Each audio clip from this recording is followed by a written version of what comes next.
আল্লাহ সুবহানাহু ওয়া তাআলা পৃথিবীর মানুষকে জিনা করতে নিষেধ করে নাই, বরং তিনি নিষেধ করেছেন জিনার ধারে কাছে যাওয়ার জন্য। আপনি জিনা করবেন এটা তো প্রশ্নই আসে না। আপনি জিনার নিকটবর্তী হতে পারবেন না, আপনি জিনা করবার জন্য কোথাও যেতে পারবেন না। আপনি জিনা করবেন কেমন করবে? আল্লাহ সুবহানাহু ওয়া তাআলা এই জন্য বলেছেন ওয়ালা তাকরাবুজ জিনা ইন্নাহু কানা ফাহিশা। তোমরা জিনার নিকটবর্তী হয়ো না, তোমরা জিনার ধারে কাছে যেও না। আল্লাহ সুবহানাহু ওয়া তাআলা বলেন নাই যে তুমি জিনা করিও না। জিনা এমন এক অশ্লীল পাপ, আল্লাহ সুবহানাহু ওয়া তাআলা জিনার ধারে কাছে যাইতে নিষেধ করেছেন। সম্মানিত হাজিরিন, কিন্তু আজকে আপনার ছেলেকে আপনি যে স্মার্টফোন কিনে দিয়েছেন, আপনি 80 বছর বয়সে নারী দেখে, অশ্লীল ভিডিও দেখে যত পাপ না করে আপনার ছেলে ওই মোবাইলে 10 দিনে এর চাইতে বেশি পাপ করে ফেলে। সম্মানিত হাজিরিন, আজকে এই সমাজ কিভাবে চলছে, আজকের যুবক যুবতী কিভাবে চলছে এটা আপনি জানেন না। আজকে আমাদের দেশের ছেলেরা খারাপ হচ্ছে কারণ তাদের বয়স হয়েছে, পিতামাতা তাদেরকে বিয়ে দিচ্ছে না, তারা প্রাপ্ত বয়স্ক হয়েছে, তাদের যৌবন হয়েছে। এখন আমাদের সমাজের কালচার হলো একটা ছেলে যখন 30 বছর হবে, মাস্টার্স করবে, অনার্স করবে, তারপরে তাকে বিয়ে দেয়। আপনার ছেলের কি যৌবন নাই? আপনার মেয়েকে আপনি বিয়ে দিচ্ছেন 25 বছর বয়সে, 22 বছর বয়সে বিয়ে দিচ্ছেন। আপনার মেয়ে কি যৌবন নাই? আপনার মেয়ে একটি যৌবনের তাড়না সহ্য না করতে পেরে সে কিন্তু অন্য আরেকটা ছেলের সঙ্গে সম্পর্ক করে, এতে করে আপনার ইজ্জত হানি হয়, আপনার সম্মান চলে যায়। এবার আপনি বলতে পারেন আমার সম্মান চলে যায় কেমন করে? আমি তো আমার মেয়েকে খাবার দিচ্ছি, আমি তো আমার মেয়েকে ভরণ পোষণ করতেছি, আমি তাকে ভালো কলেজে ভর্তি করে দিয়েছি, ভালো ইউনিভার্সিটিতে ভর্তি করে দিয়েছি, আমার সম্মান কিভাবে যাচ্ছে? আপনার মেয়ে যখন যৌবনে পাড়া দেয় তখন অন্য আরেকটা ছেলের সঙ্গে অবৈধভাবে সম্পর্ক করে, তারপরে ওই ছেলের সঙ্গে আপনার মেয়ে ভেগে চলে যায়, আপনার মেয়ে সেই ছেলের সঙ্গে চলে যায়। তাতে করে সমাজে আপনি আর মুখ দেখাইতে পারেন না। সমাজের মানুষ বলে অমুকের মেয়ে আরেক ছেলের সঙ্গে চলে গিয়েছে। আপনি তখন বুঝতে পারেন যে কি ভুল আপনি করেছিলেন। সম্মানিত হাজিরিন, এটা বোঝার আগে যখন ছেলেদের বয়স হবে, মেয়েদের বয়স হবে, তাদেরকে বিয়ে দিতে হবে, না হলে তারা জিনার মতন জঘন্য পাপে জড়িয়ে যাবে।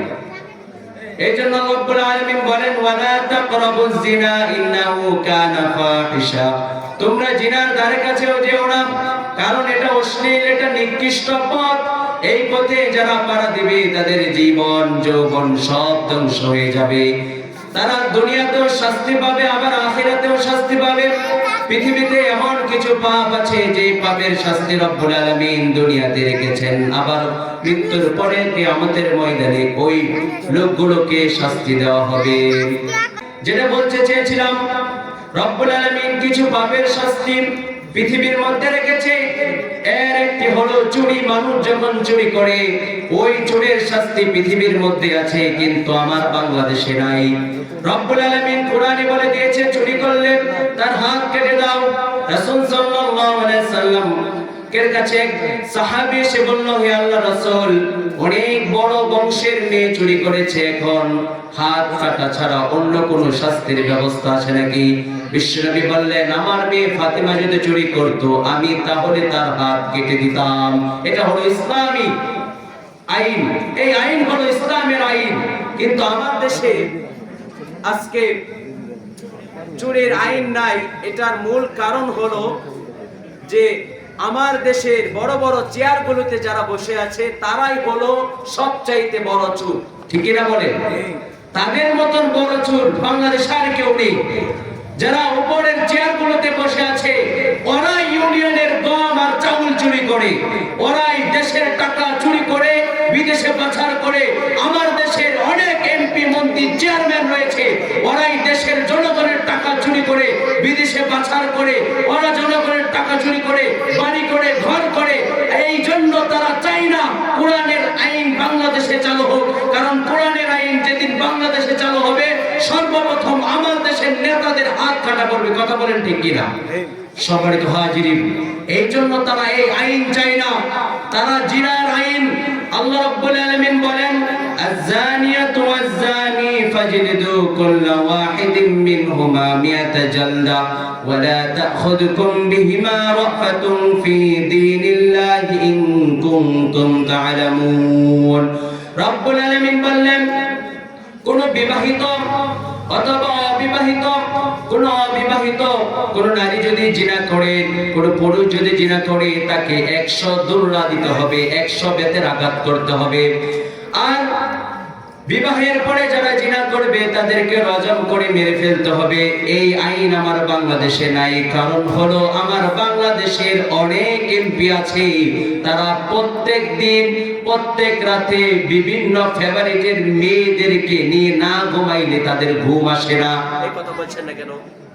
এই জন্য আমার দেশের যারা বড় বড় ক্ষমতায় রয়েছে, বড় চেয়ারগুলোতে বসে আছে, তারা চায় না যেন আমার দেশে জিনার আইন কায়েম হোক। কারণ জিনার আইন যদি কায়েম হয়, তাহলে সর্বপ্রথম তারাই শাস্তি পাবে, তাদেরকে মেরে ফেলতে হবে। সম্মানিত হাজির, এই জন্য তো চাচ্ছে না। আজকে আপনি দেখবেন পুলিশ বাহিনী যারা আছে, পুলিশদের দিকে নারী বাহিনী আছে, ওই নারীরা পুলিশে যারা জয়েন করে, যে নারীরা সবচাইতে বেশি সুন্দর হয়, তাদের সবচাইতে বেশি প্রমোশন হয়। কারণ কেন প্রমোশন হয়? ডিসি বলে তোমার কোনো ডিউটির দরকার নাই, রাস্তাঘাটে ডিউটি করতে হবে না, তুমি আমাকে সময় দিবা, আমি তোমার প্রমোশন বাড়িয়ে দিব। এমপি বলে তোমার থানায় ডিউটি করার দরকার নাই, তুমি আমার বাড়িতে ডিউটি করবা, আমার সঙ্গে থাকবা, আমি তোমার প্রমোশন বাড়িয়ে দিব। এই জন্যই তো আজকে আমার বাংলাদেশের এই সমস্যা। কারণ তারা চাইবে না কোনোদিন ইসলামী রাষ্ট্র কায়েম হোক, কোরআন হাদিসের রাষ্ট্র কায়েম হোক, কোরআনের আইন কায়েম হোক, এটা চাইবে না। কারণ যদি চাই, তাহলে সর্বপ্রথম ওরাই চুরি করে, ওদের হাত কাটা পড়বে, ওরাই জিনা করে, ওদেরকে আগে মেরে ফেলতে হবে, ওদেরকে দুররা দিয়ে 100 বেতের আঘাত করতে হবে। সম্মানিত হাজিরিন, এই জন্য রাসূল সাল্লাল্লাহু আলাইহি সাল্লাম জিনাকারীর শাস্তির ব্যাপারে বলেছেন। জিনাকারীর শাস্তির ব্যাপারে রাসূল সাল্লাল্লাহু আলাইহি সাল্লাম বলেন, যারা জিনা করবে বিবাহিত অবস্থায়, তাদেরকে তোমরা রজম করে মেরে ফেলো। আর যারা অবিবাহিত অবস্থায় জিনা করবে, তাদেরকে তোমরা 100 বেতের আঘাত দাও এবং তাদেরকে 1 বছরের জন্য তাদেরকে গ্রাম ছাড়া করে দাও। বলতেছিলাম, রাসূল সাল্লাল্লাহু আলাইহি সাল্লাম জিনাকারীর শাস্তি সম্পর্কে বলেন, খুযু আন্নি। এই কথাটা রাসূল সাল্লাল্লাহু আলাইহি সাল্লাম 2 বার বললেন। তিনি বললেন, আমার থেকে তোমরা ইসলামের যে আইন, এটা আমার থেকে শিখো। তারপরে বললেন, আল বিকরু বিল বিকরি জালদু মিয়াতিন ওয়া তাকরিবু আমিন। যারা অবিবাহিত অবস্থায় জিনা করবে, যে যুবক যুবতী, আপনার ছেলে আপনার মেয়ে অবিবাহিত অবস্থায় যারা জিনা করছে, ওদেরকে 100 বেতের আঘাত দিতে হবে। হতে পারে সে এমপির ছেলে, হতে পারে কোনো চেয়ারম্যানের ছেলে, কোনো মাস্টারের ছেলে, অথবা কৃষকের ছেলে, যে হোক না কেন, আল্লাহ রাসূল সাল্লাল্লাহু আলাইহি সাল্লাম বলেছে তাকে 100 বেতের আঘাত করতে হবে এবং 1 বছরের জন্য তাকে গ্রাম ছাড়া করতে হবে। এখন এই আইন শুধু রিকশাওয়ালা আর শ্রমিকের জন্য হয়ে গিয়েছে। আমার দেশের এমপি মন্ত্রী, আমার দেশের নেতাদের ছেলেরা যখন জিনা করে, ওদের কোনো আইন নাই। আমার দেশের যারা নিম্ন স্তরের মানুষ আছে, ওদের ছেলে মেয়েরা জিনা করলে আইন হয়, তাদেরকে গ্রাম ছাড়া করা হয়, তাদেরকে পিটিয়ে মারা ফেলা হয়। কিন্তু আমার দেশের অনেক নেতা জিনা করে বেড়াচ্ছে, এটার কোনো আইন নাই। সম্মানিত হাজিরিন, রাসূল সাল্লাল্লাহু আলাইহি সাল্লাম বলেছে, এই যে আমাদের সমাজে একটা কালচার শুরু হয়ে গিয়েছে, গার্লফ্রেন্ড বয়ফ্রেন্ডের কালচার। ছেলে মেয়েরা তাদেরকে কিছু বললেই তারা বলে, এটা আমার গার্লফ্রেন্ড, আমি তার সঙ্গে সারাদিন কথা বলি, সে আমার সঙ্গে ছাড়া, আমার সাথে ছাড়া অন্য কারোর সঙ্গে কথা বলে না, সে শুধু আমার, আমি শুধু তার। এরকম ভাবে তারা সম্পর্ক স্থাপন করলো। এই সম্পর্কের নাম হলো গার্লফ্রেন্ড বয়ফ্রেন্ড। সম্মানিত ভাইদের, এটা একটা মারাত্মক সম্পর্ক। এমন এক সম্পর্কতে আমাদের ছেলে মেয়েরা আজকে জড়িয়ে গিয়েছে। এই জন্য দেখবেন একজন 20 বছরের ছেলে, তার কি অবস্থা, সে চলতে পারে না, সে নিজেকে মোবাইলের মাধ্যমে শেষ করে দিচ্ছে, কিন্তু আপনার ছেলের খোঁজ আপনি রাখেন না। তারপরে রাসূল সাল্লাল্লাহু আলাইহি সাল্লাম বলেছেন, যারা বিবাহের পরে জিনা করবে, নিজের স্ত্রী আছে, স্ত্রী থাকার পরেও যারা জিনা করবে, রাসূল সাল্লাল্লাহু আলাইহি সাল্লাম বলেছেন তাদেরকে রজম করে মেরে ফেলতে হবে। তাদের কোমর পর্যন্ত মাটিতে তাদেরকে পুঁতে দিয়ে তাদেরকে পাথর মেরে ফেলতে হবে। কিন্তু আজকে অনেক মানুষ আছে নিজের হালাল স্ত্রী থাকার পরেও অন্য আরেক মহিলার সঙ্গে হারাম পন্থায় তারা সম্পর্ক স্থাপন করে। সম্মানিত হাজিরিন, যারা জিনা করবে পৃথিবীতে তাদের শাস্তি স্বরূপ রব্বুল আলামিন বলেন, ওয়াল্লাযীনা লা ইয়াদউনা মা'আল্লাহি ইলাহান আখার ওয়া লা ইয়াকতুলুনান নাফসাল্লাতী হারামাল্লাহু ইল্লা বিল হাক্কি ওয়া লা ইয়াজনুন। রব্বুল আলামিন বলেন, তোমরা আল্লাহ সুবহানাহু ওয়া তাআলা ছাড়া অন্য কারো ইবাদত করবে না এবং ইসলামের হক ব্যতীত অন্য কাউকে হত্যা করবে না। শুধু তাই নয়, আল্লাহ রাব্বুল আলামিন বলেন, তোমরা জিনা করবে না। ওয়া মান ইয়াফআল যালিকা ইয়ালকা আসামা, যে কাজগুলো করবে আল্লাহ রাব্বুল আলামিনের সঙ্গে যারা শরীক স্থাপন করবে, যারা দুনিয়াতে জিনা করবে, মানুষকে ইসলামের হক ব্যতীত হত্যা করবে, তাদের জন্য কিয়ামতের ময়দানে রব্বুল আলামিন কঠিন শাস্তির ব্যবস্থা করেছে। ওই সমস্ত মানুষের শাস্তিগুলোকে দ্বিগুণ করা হবে, আর অনন্তকাল ওই শাস্তির মধ্যে ওই সমস্ত মানুষ শাস্তি ভোগ করবে। এই জন্য রব্বুল আলামিন বলেন, জিনাকারীর শাস্তি কিয়ামতের ময়দানে দ্বিগুণ করা হবে। কিয়ামতের ময়দানে রব্বুল আলামিন জিনাকারীর শাস্তিকে দ্বিগুণ করে তাকে শাস্তি দিতে থাকবে। আবার জিনাকারীর শাস্তি দুনিয়াতেও আছে, আবার মৃত্যুর পরেও জিনাকারীর শাস্তি ভোগ করতে হবে। এই জন্য আমাদেরকে এই জিনা থেকে বেঁচে থাকতে হবে। সম্মানিত হাজিরিন, রাসূল সাল্লাল্লাহু আলাইহি সাল্লাম বলেছেন, কেউ যদি জিনা থেকে বাঁচতে পারে তাহলে আল্লাহ সুবহানাহু ওয়া তাআলা তাকে মৃত্যু থেকে বাঁচিয়ে দিবে। এক বনি ইসরাইলের তিনজন যুবক, এই হাদিসটি বলে আমি আমার আলোচনা শেষ করে ফেলবো। বনি ইসরাইলের তিনজন যুবক, তারা একটি সফরে যাচ্ছিল। সফরে যাওয়ার পরে যেতে যেতে হঠাৎ রাস্তায় প্রচন্ড বৃষ্টি নেমে আসলো, আর তারা বৃষ্টির পানি থেকে বাঁচবার জন্য তারা এক পাহাড়ের গুহাতে তারা আশ্রয় নিয়েছে। হঠাৎ বৃষ্টির পানি দিয়ে ওই পাহাড়ের উপর থেকে বিশাল এক পাথর এসে ওই যে গুহা ছিল ওই গুহার মুখটা বন্ধ হয়ে পড়েছে। এবার গুহার মুখ যখন বন্ধ হয়ে পড়েছে, তিনজন যুবক বলতেছে, আসো আমরা আমাদের ভালো কাজের উসিলায় আল্লাহ সুবহানাহু ওয়া তাআলার কাছে দোয়া করি। কারণ দোয়া করতে হলে যখন আপনি আপনার ভালো কাজের উসিলায় আল্লাহ সুবহানাহু ওয়া তাআলার কাছে দোয়া করবেন, ওই দোয়া রব্বুল আলামিন কবুল করে নেবেন। এবার ওই তিনজন যুবকের একজন যুবক বলছে, ও রব্বুল আলামিন, আমি হলাম রাখাল, আমি সারাদিন মাঠের মধ্যে গবাদি পশু গরু চড়াই।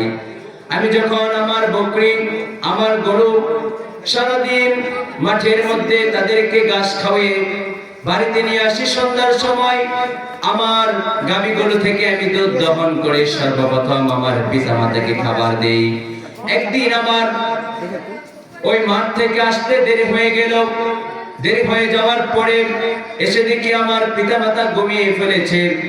আমার সন্তান ক্ষুধার্ত ছিল, আমি তাদেরকে দুধ দেই নাই, আমার স্ত্রীকে দুধ দেই নাই। আমি দুধের পাত্র নিয়ে আমার পিতামাতার কাছে দাঁড়িয়েছিলাম। যখন তাদের ঘুম ভাঙলো সকালবেলা, তখন তারা দুধ পান করলো। তারপরে আমি আমার ছেলে মেয়েকে দুধ পান করালাম। ও রব্বুল আলামিন, এই কাজটা যদি আমি তোমার সন্তুষ্টর জন্য করে থাকি তাহলে তুমি পাথর সরিয়ে দাও। সঙ্গে সঙ্গে পাথরটা একটু সরে গেল। এবার দ্বিতীয় নাম্বার যুবক রব্বুল আলামিনের কাছে দোয়া করতেছে, হে রব্বুল আলামিন, আমার বাড়িতে একজন কাজের লোক ছিল, সে আমার বাড়িতে কাজ করত। অনেক দিন কাজ করার পরে সে আমার কাছে সামান্য কিছু টাকা পাইতো। হঠাৎ সে আমার বাড়ি থেকে চলে গেল। কিন্তু তার পারিশ্রমিক নেয় নাই। আমার কাছে সামান্য টাকা পাইতো, ওই টাকা না নিয়ে সে চলে গিয়েছে। হঠাৎ এক যুগ পরে 12 বছর পরে আমার বাড়িতে ফিরে আসলো। এবার আমাকে বলে, ও মনিব, 12 বছর আগে আপনার বাড়িতে কাজ করেছি, এখন আপনার কাছে আমি কিছু টাকা পাইতাম, ওই সামান্য টাকাগুলো কি আমাকে দেন? এবার মনিব বলছে, দেখো তাকিয়ে, বিশাল ছাগলের পাল রয়েছে, পাল নিয়ে তুমি চলে যাও। এবার ওই কর্মচারী বলতেছে, আপনি কি মজা করেন আমার সঙ্গে? আল্লাহকে ভয় করে সামান্য টাকা পাইতাম, আপনার বাড়িতে আমি কাজ করেছি, ওই টাকা আমাকে দেন, আমি চলে যাব। ওই মনিব করে, তোমার সামান্য টাকা দিয়ে আমি একটা বকরি কিনেছি, এই বকরি থেকে বিশাল পাল হয়েছে, এই যত সম্পদ আছে, যতগুলো বকরি আছে, সব তোমার, তুমি এগুলো নিয়ে চলে যাও। হে আল্লাহ, এই কাজটা যদি আমি তোমার সন্তুষ্টির জন্য করে থাকি, তাহলে তুমি পাথর সরিয়ে দাও। সঙ্গে সঙ্গে পাথর আরেকটু সরে গেল। এবার তৃতীয় নাম্বার ব্যক্তি আল্লাহ রাব্বুল আলামিনের কাছে দোয়া করছে, ও রব্বুল আলামিন, আমার এক সুন্দরী চাচাতো বোন ছিল, আমি তাকে অনেক বেশি পছন্দ করতাম, আমি তাকে হারাম ভাবে কুমন্ত্রণার প্রস্তাব দিলাম, আমি বললাম, আমি তোমাকে একান্ত আপন করে পেতে চাই, আমি তোমার সঙ্গে অবৈধভাবে সম্পর্ক স্থাপন করতে চাই, তুমি কি রাজি আছো নাকি? আমার সুন্দরী চাচাতো বোন বলল, না, আমি রাজি নাই। আমি তখন রাজি হব যেদিন তুমি আমাকে এত এত পরিমাণ সোনা গয়না টাকা পয়সা দিতে পারবে, আমি সেদিন রাজি হব। ওই যুবক তার সুন্দরী চাচাতো বোনের সঙ্গে জিনা করার জন্য যে শর্ত দিয়েছিল, ওই শর্ত পূরণ করার জন্য প্রচুর চেষ্টা করলেন, অনেক পরিশ্রম করে ওই টাকাগুলো জোগাড় করলেন। এবার তার চাচাতো বোনকে এসে বললেন, আমি তোমার শর্ত পূরণ করেছি, যতগুলো টাকা তুমি চেয়েছিলা ওই টাকাগুলো আমি এনেছি, এবার তুমি আমার প্রস্তাবে রাজি হয়ে যাও। এবার চাচাতো বোনের কিছু করার নেই, এবার প্রস্তাবে রাজি হলো। তারা একটা রুমের মধ্যে ঢুকলো, কেউ নাই, চাচাতো বোন রাজি আছে। ছেলেটা ওই মেয়ের ইজ্জত হানি করবার জন্য অনেক টাকা পয়সা জোগাড় করলো। এবার যখন তারা দুইজন সংগ্রাম করতে যাবে, অবৈধভাবে জিনা করবে, তখন ওই মেয়েটা বলল, আমার চাচাতো ভাই, তুমি আল্লাহকে ভয় করে আমাকে ছেড়ে দাও, আমার ইজ্জত হানি করিও না। সঙ্গে সঙ্গে ওই চাচাতো বোন এই কথা বলার সঙ্গে সঙ্গে চাচাতো ভাই ওইখান থেকে চলে আসলো, ওই রুম থেকে বের হয়ে গেল, আল্লাহকে ভয় করে আর জিনা করলো না। এবার আল্লাহ রাব্বুল আলামিনের কাছে বলছে, আল্লাহ, এটা যদি আমি তোমার সন্তুষ্টির জন্য করে থাকি, তাহলে আপনি পাথর সরিয়ে দেন। সঙ্গে সঙ্গে পাথর সরে গেল, আর ওই তিন যুবক তারা গুহা থেকে উদ্ধার হয়ে পড়ল। ওই পাথর সরে গেল আর তারা গুহা থেকে বের হয়ে পড়ল।